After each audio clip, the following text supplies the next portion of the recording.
What's going on, everyone? It's Sheena, aka Sheenapreneur, your favorite veteran. Today I wanted to do a reaction video to one of my favorite YouTube channels. It's Cody Sanchez, and she does talk a lot about different businesses to start and how to become session proof and how to get to the bag, okay? And so we always trying to get to the bag. And so this particular video I thought was interesting because she talks about several industries that my company does, Foresight Industries, and I wanted to go over a few of those and go through the video, go through a few of those, and then also find the corresponding government contract on my favorite website, Instant Markets. So without further ado, let's get into it. Most businesses and humans struggle during recessions. So we went out to find 10 businesses that were recession resistant, and ideally, could we find some that could be tailored specifically to you? That's what we're talking about today. Bye, Felicia. The question is, are there recession resistant businesses that you can start in 2024 so you can win no matter what? If you're worried about what's coming and want to profit off of it, this video is for you, backed by a bunch of data you're going to want to see. It is a huge recession warning. We still have to be vigilant. We still have a recession around the corner. Once again, I think Main Street America may be a lot smarter than the economics profession. To be fair, it looks like you are right to be worried about failures, recession, and layoffs. Hires decreasing. My bet is layoffs are coming next. Layoff. Okay, so with this, of course, this is our earlier video for 2024, and we know we are at the recording of this video. We are going into 2025, and we have a very big election coming up. This is September 2024 at the recording of this video, so a lot of things can change for the better, for the worse. But of course, these particular jobs, I will go on to say that they have stood the test of time throughout many recessions. So I feel like they could be considered recession proof because it's something that most people are going to continue to need, even if it's at the government level or at the commercial level. Layoffs. And it looks like we're probably right. More than 240,000 people laid off year to date. Now, I've been through terrible layoffs at my old corporate jobs, Goldman Sachs in particular. Now, she describes something that I think a lot of people need to pay attention to because people will ask me how to choose what industry to go into. So this is a pretty good breakdown. Our x-axis is skill, our y-axis is money. This gives us 4 quadrants. Up and to the left, we've got low money, low skill. To the top right, we've got low money, high skill. The bottom left, we've got high money, low skill. And on the bottom right, high money, high skill. So obviously low money means you don't have much money. Low skill means you don't have highly paid for or required skills. I can't tell you exactly what business is going to be right for you, but I can tell you that everyone falls into one of these 4 categories, yes. And then you pick one of the 10 businesses. And if you do this right, you can progress all the way to the 4th quadrant, no matter where you start. So let's dive in to the 1st quadrant. Low money, low skill. This is where I would start if I was you. And it is called a service business, but a specific type of service business, a service business that can scale. And we're gonna break down exactly what that means. 4 companies I like in service-based businesses: auto detailing, power washing, landscaping companies, all variations of cleaning companies. Here's what a service business is overall. Now, I talk about this a lot. Now, not necessarily auto detailing, but we're gonna get into the corresponding contracts, like I said. But these are some of the things that my company offers, and I talk about them a lot in my videos. Because definitions matter. Things where you are providing not a product to a person, but a service that is really just time traded in a particular segment that is not the user's. Now, the reason why that's so important, that specific paragraph, is because, yes, you can be self-employed and do this business yourself, but the purpose of growing your government contracting business is to scale. So you want to subcontract as much as you can to people that you know, like, and trust, that can represent your company the same way you would represent your company. Now, if you have to be the person to go out there and do the pressure washing, by all means do that, at least at first, until you can find reliable employees that can also turn into subcontractors for you or keep them as employees. So that's the main thing, is making sure that if it's going to be you, it's going to be temporary. If it's going to be someone else, then make sure it's someone that you know, like, and trust. This business for a few reasons. Low cost, they don't cost you much to start. You can have higher margins if you're actually running the business. There's a lower failure risk because you don't have much money up front, or what's called CapEx, capital expenditures. No shipping or supply chain nonsense that comes with e-commerce, for instance. Going back to what she said about low expenditures, now that's only going to be the case if you decide not to purchase equipment. I spoke to a young lady actually at an event, and she was saying, oh, if I get into carpet cleaning, she was already doing upholstery cleaning. She said, if I get into carpet cleaning, what kind of machine should I buy? And I'm asking her, if this is your business, why are you purchasing equipment? You don't need to purchase equipment. You just need to hire someone who already has the equipment, or you need to actually rent the equipment yourself, or you need to hire someone who rents the equipment. You can actually add a more sophisticated B2B option, which means you can charge more. They're beginner friendly.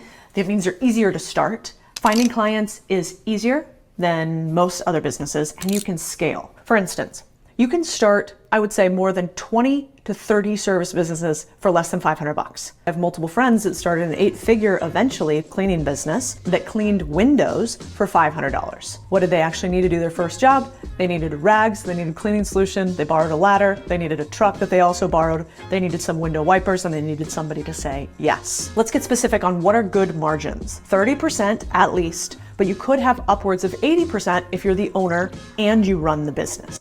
All right, so that can be a little tricky because, of course, when you're talking about government contracting, that could be way higher, way lower. So that is a really, really good margin to start at. But then if it's 1%, but the contract is $5 million, you still may want to consider doing something that gives you more of a reach, or if it's an entryway into working with this agency, for example, that it may be less than 30%. Now, if you're starting this business just business to business or business to customer or residential, then yes, your price is your price. But when it comes to the government, you may have a bigger reach through an entire state or multiple states or, multiple facilities, and the margins might be a little bit lower. So don't be afraid of that. It just depends on how much money you'll actually be able to keep for yourself. The second reason this type of business is interesting is because of low failure risk. Your only cost is your labor. If you decide to scale up this business, you have low inventory, not a ton of big expenses, and no shipping expectations. The risk of bankruptcy is actually quite small. You don't have shipping or supply chain. E-commerce companies, for instance, are not my jam, 9 times out of 10. They're too expensive, order values are high, you actually buy something before you can sell it, so you have to have a lot of guessing and make. Now this goes for, not to keep interrupting, but this goes for products for government contracting as well. We're not talking about that right now, but also keep that in mind. E-commerce is essentially the same as product purchase on the government side. Now, I did a couple of videos about people who want to get into products for government contracting, but that's similar to e-commerce where you usually have to purchase the products up front if you're just selling directly to the government. The other thing is lots of oversaturation and competition with China. None of these problems exist when you are mowing people's lawns. You do not have to proactively pay for it out of pocket. Now, B2B options are interesting because you can go and you can charge somebody $50 to mow a standard lawn in Austin, Or Texas. B2G, Or you can get a business to contract with a commercial building and they could pay you $5,000 every month for you to mow the lawn 2 times a month. And guess what? Those contracts pay up front. You get money before you provide the service. Now, with the government, you're probably not going to get paid up front. You may get an advance. You may be able to negotiate that. But 8 times out of 10, you're not going to be able to get the money up front for a government contract. Now, corporate contract, yes, you may be able to do that. She's speaking about commercial. So commercial and corporate are kind of like cousins. But when it comes to the government, typically you're not going to get any money up front. Typically will not require you to be experts or licensed, which is great because I don't know about you, but I haven't gotten around to getting my journeyman's license. So unless you're doing something more complex like plumbing or HVAC, you do not need a license typically to do things like mow lawns or clean houses. And of course, you can watch this video for yourself in its entirety if you do decide you want to do maybe commercial or explore that or incorporate that into your business and also do government contracting. But for the purposes of this video, we're not going to get into commercial like that. I wish that I don't have many skills. This will not work for you if you're not willing to do any work, but it will work for almost anybody who is willing to put in the work. I especially wish that I had started something like this when I was young. Instead, I was waiting tables and getting beer spilled on me, all for minimum wage. and no equity. This is the money matrix that we've just gone through. Money level needed, basically 0. Skill level, I don't know, don't be an idiot. Let's call it a 3 out of 10. Risk level, 2 out of 10. Reward, first year on average, I think you could make somewhere between 10,000 to 100,000. Best case after several years, millions. Lots of examples of companies that do this. Time commitment, 8 out of 10. It's going to take up a lot of time, at least until you make enough money to hire the person who's going to take over for you. Quadrant 2, where we're going now, you need a specialized skill that you can sell. The nice thing about skills, you can learn them even if you're broke. The internet's a wonderful thing. You could also subscribe to our channel and you could learn a lot more of these skills. So maybe hit that button. If you already know everything about a high skill service, this quadrant is all about learning how to sell it. Or better yet, turn that service into a product. This is a gold mine, guys. Okay, so I thought she was going to go over each one individually, but basically I want to find the corresponding contract that goes with the examples that she gave. So the first one was, I believe, okay, so now you can see that I have come over here to one of my favorite websites, which is Instant Markets. And as I stated in the video with Cody Sanchez, she mentioned the first contract or the first thing you can do as a service business is auto detailing. So let's find auto detailing, and I'm not going to do any particular location. So let's do auto detailing and just hit enter and see what we can see. So we have mobile detailing, and this is for a Prince George County. So that's a local contract. And it's due actually at the recording of this video in a couple of weeks. That may be the only one, but at least we found one, right? So let's go to the next one. So the next one she spoke of is power washing. Now, power washing and pressure washing are essentially the same thing. There are some nuances, but for the purposes of the video, that doesn't matter. So I just put in power washing, as you can see up here, and there seems to be quite a few. So let's scroll down and see. District office power washing, that's a state contract. Power washing services due in November, that is a federal contract. Does it say who it's for? FPDS itself. Interesting. Power washing services for University of Wisconsin-Madison. Okay, so it's FPDS. The reason why this is like this is because it's a future contract. So it's a contract to track, meaning it's going to end soon. That's what I'm gathering from this, is that it's Instant Markets does show you things that are coming up for renewal. So maybe the bid may not be out right now. I'm not sure. I'm not going to click on it and see, but usually if it shows FPDS, it's just tracking the actual opportunity. So pressure washing, that's also federal. There's a lot of, power washing. So let's go and put in pressure washing. Okay, I have pressure washing in there now. And as you can see, there are probably just as many. I didn't see how many the last one was, but this has 67 over here. Pressure washing, that's Lee County School System, that's local. Here, pressure washing, this is also a school, local in Virginia.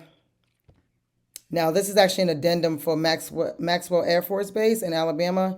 It's an addendum, but that means that the contract is somewhere. So that's federal. Local Virginia Beach, local California.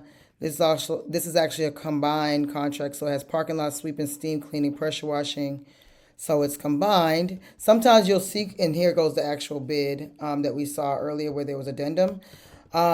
We might actually bid on this, but anyway, if you see, sometimes the pressure washing is going to be included in other contracts. So don't just take it as, okay, they must not need that service, because as you can see with the street sweeping, they also need pressure washing. So it could be combined with another contract. Plenty of these, right? And also this has graffiti removal. That's interesting. I don't know what, it says whatever that is, county. So I'm not sure what state that is, but very, very interesting. that they have that. And then also she talked about the next one, which is landscaping. So put in landscaping, of course, it has 590 opportunities. So again, some of these could be addendums, they could be future contracts, they could be, you know, any number of things, but pretty straightforward. Massachusetts, okay, where I'm from, they have landscaping services, that's local, landscaping maintenance, administration, landscaping. So they could be named different things. That's also something to keep in mind. Tree removal, irrigation repair, emergency landscaping services, and lighting and landscaping districts. General landscaping maintenance. So there's obviously a lot for this. And then she mentioned another one, which is cleaning. Now, the thing about cleaning is it could be categorized as cleaning, or it could be categorized as janitorial or custodial. So this, when I think of cleaning, usually it means like you're cleaning out something. So it may not necessarily be janitorial where you're cleaning a building. As you can see, it's like a catch basin cleaning. This has cleaning services. So it could still be considered like a janitorial, but they just put cleaning as a topic. So if we go in here and we put in janitorial, so this, for cleaning, it has, well, 3,759, possibly because it's not janitorial services. It's like this cleaning spray, cleaning and lubricant, like it's not like cleaning a building. So let's put in janitorial and hit enter. This has 909 because it's, you know, pretty straight to the point. It's janitorial services. You can see there's a lot there, local. And then I'm going to put in custodial as well.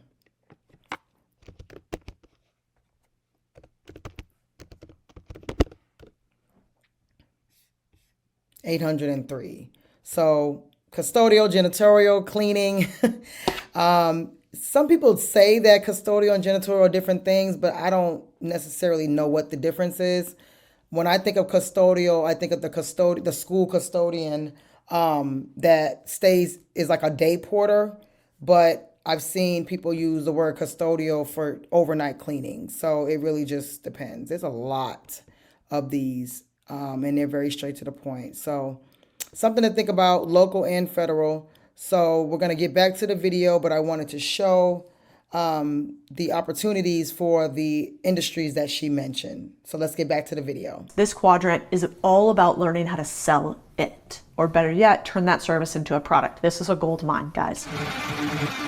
Printing money. Second quadrant, high skill, low money. There are 3 buckets for these types of businesses: consultant, productized service, product as a service. Let's talk about the 3 types. Consultants, what are they? They're somebody who has a marketable skill that's in demand that you pay in order to steal their 10,000 hours. For instance, we have a consultant that taught us how to do YouTube. Shout out Jamie. We have a consultant that taught us how to do newsletters. That was Jordan. I had a consultant in Chile, Brazil, Colombia, Mexico. For every single market I tried to enter when I was in First Trust and building up our asset management business down south. If you want to scale fast, you use consultants. And if you have money, you use consultants. If you don't have those things, you become one. Do you have a skill set that's valuable enough to be a consulting business? You probably have one if you have a job right now where they teach you to think and not just use your hands. If you have anything that is not a labor-based business, but a thinking business, you can likely be a consultant. And if you want to check, go to these 3 sites. Go to Upwork, GLG, Get Intro. When you look at those 3 sites, you can Google search exactly what you're good at. Graphic design, accounting, sales, YouTube. Type in the thing that you think you're good at and see what the average hourly rate is for that. If nobody on there is searching for you, maybe you don't have sufficient skills. But if somebody on there is searching for you, you already have your price tag that's associated with consulting. If I was going to start a consulting business, I would start on one of these platforms. In fact, I did. I used GLG back in the day. I would probably also use Intro now. The platforms aren't ideal because they take a cut of your money and it takes time to apply for gigs, but it's a good first step, and then you can send your link without having to build out an entire website or having to build out an entire brand. You can just send that link to people that you want to start building one. The strategy that I would use to scale it is the exact same thing for a service-based business. Okay, so she talks about consulting, so we're going to get into consulting on the government contracting side. Now, I did do an interview with Oliver Queen, and he is a consultant for the federal government. So he, better than anyone, could, when you watch that video, you'll see how he's able to, really become a consultant. Because a lot of people will say they're a consultant, and it doesn't necessarily mean that they are an expert in their field. And what is an expert, right? Someone that you feel like knows more than you, to be honest. Because if it's someone who is doing what you're trying to get to, then to me, they can really be a consultant. But you always want to make sure that their price matches what they're actually offering. Of course, I do some consulting. I do consultations because what people are asking me are usually elementary questions, respectfully, about government contracting, something that I can do in my sleep. And think the questions that they have are things that I've already done time and time again. So consulting can be, just make sure that it matches. If you are going to be a consultant or you are paying for consultations, that it matches with the price tag. So let's see what's out here for consulting for the government. All right. So as you can see here, we have consulting services. Now, again, it may not be called consulting. Just like I mentioned with custodial versus janitorial versus cleaning, it could be called something else. It could be consultations. It could be called project management. So not everyone is going to use that word. But for the purposes of this video, consulting came up quite a bit. So let's see, there's 2,301 results that came up. So consulting services for the federal government. Okay. So services in Ecuador. Okay, that's interesting. Also for Portland State University, consulting for something specific to that university. And of course, you have to look through and read and see if it's something that you actually can provide a service for. Benefits consulting, that's usually for something to do with hiring. So a lot of times an agency will hire an outside consultant to give a briefing to their employees about benefits. Human resource consultation services. Information technology consulting. So what I like about consulting in particular when it comes to the government compared to the commercial business to business, business to customer, is that usually the government is going to offer you a consulting contract, and then also they're going to ask you to do the thing. So if it's an information technology consulting contract, let's say they need, so this says software development. So they need to know what they need. So I'm telling them this is the type of software you need to use for this agency. And then the government comes around and says, okay, well, can you actually implement this software or build it or whatever the case may be? And so you have essentially two contracts that you get to name your price, like the name your price tool. Okay. So just think about that when it comes to consulting. So there's a myriad of things, executive compensation consulting. There's a lot. So you just need to go through this site or any other site, your local home site for your state, and just look up consulting or project management or something like that. So let's get back to the video. So she goes on to talk about buying businesses with this, but the only thing is we don't want to talk about buying businesses when you're brand new, because typically most people will not have any money in order to buy a business. So she may refer back to that a little bit in this video if you go and watch it on your own, but I wanted to get into the actual businesses that she's talking about are good service businesses. So let's get to it. Simple business number one, laundromat. This is where I started. Average purchase price, somewhere between $250,000 up to $1 million. Success rate, they say 95%, most likely a little bit lower. The most likely reason a laundromat would not succeed over time is you buy it too expensive. Okay, so she talked about laundromat. Now, you don't need a laundromat to do laundry services for the government. Now, if you have one, great. Or if you're looking to get one because you can afford to get one, then great. But you can also do laundry services without having one. We have, as our company, Foresight Industries, has won multiple laundry contracts. So let's just look at laundry. All right, so it has 263 opportunities. And as you can see, through the Housing Authority, vended laundry services. So that's like the laundry, I'm going to assume, it's laundry machines, card machines for housing locations. That's actually really cool. Commercial industrial laundry equipment, okay. Laundry and dry cleaning, this is a federal contract. Laundry and linen management, that's a local contract. So there's a bunch of them. And you don't have to have a laundromat. So typically what people would do, depending on how the service has to be done, it may be within a facility where you hire someone to actually do the laundry, and the laundry just stays in that location, and there's someone that's responsible for taking care of the laundry. Or it's outsourced where someone comes to pick up the laundry, bring it to a laundromat and wash it and then bring it back. Or you can hire a laundromat company, a service, to come and pick it up from that agency, and you just coordinate it and make sure that the laundromat is doing what they're supposed to do and charging what they are supposed to charge, and then they do the service and then return the laundry back to the agency. So there's a few ways that you can do this. And as you can see, there's just a bunch. One of the key points that I want to highlight as far as laundry, laundry can be extremely low margins when it comes to you actually providing the service and not having a laundromat. So I would just make sure that whatever agency that you're using, that they have a minimum amount of laundry that you will be picking up, because if not, it could be, you have a contract for this amount, you've hired people to help you, and then only 2 pieces of laundry are being picked up and you're only getting paid 75 cents. So that doesn't work. Of course, that's not sustainable. That's not even a good business model. So I would say if you're going to do this without, just using a laundromat and using a person to go and pick up the laundry and drop it off, I would say to make sure that it's going to be a large amount of laundry. So let's get back to the video. Simple business number 2, self-storage. Lots of the perks of real estate, but some simpler tenants. Very simple model. People have too much stuff in the US because we're hoarders. You put it in a room that's not at your house. You can do a value add capacity, aka my friend Nick Huber talked about adding a $150,000 facelift to one of his buildings and how much that increased the total value. The success rate, more like 90%.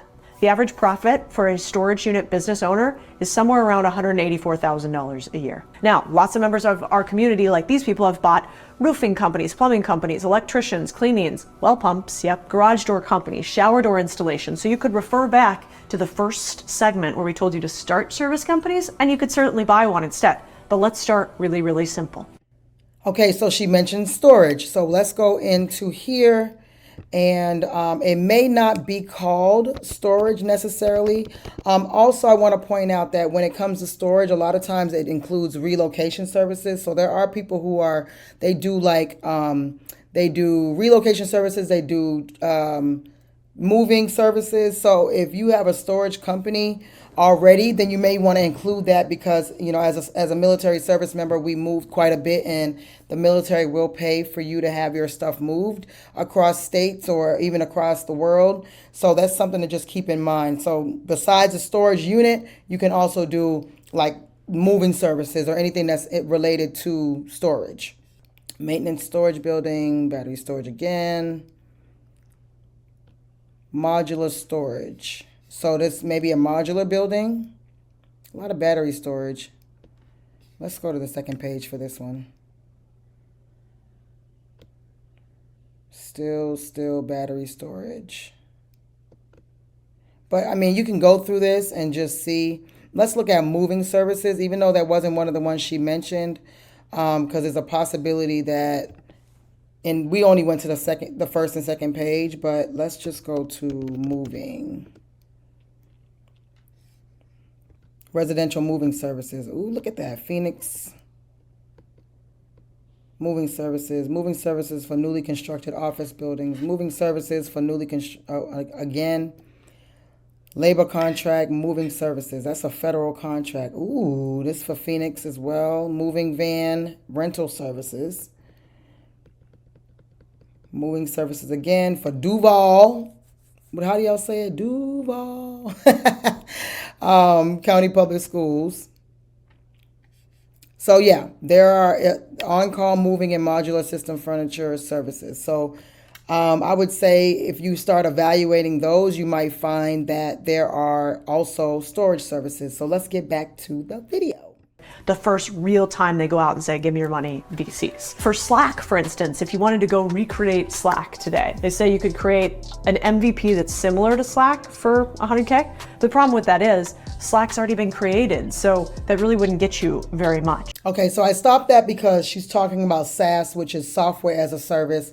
So the reason why she's getting into, starting a brand new software company, which is usually heavily intertwined with venture capital firms, and you have to raise a lot of money. But I wanted to highlight that a little bit, but go into those who are in IT. So, of course, for those who don't know me, I was in IT for 20 years in the military.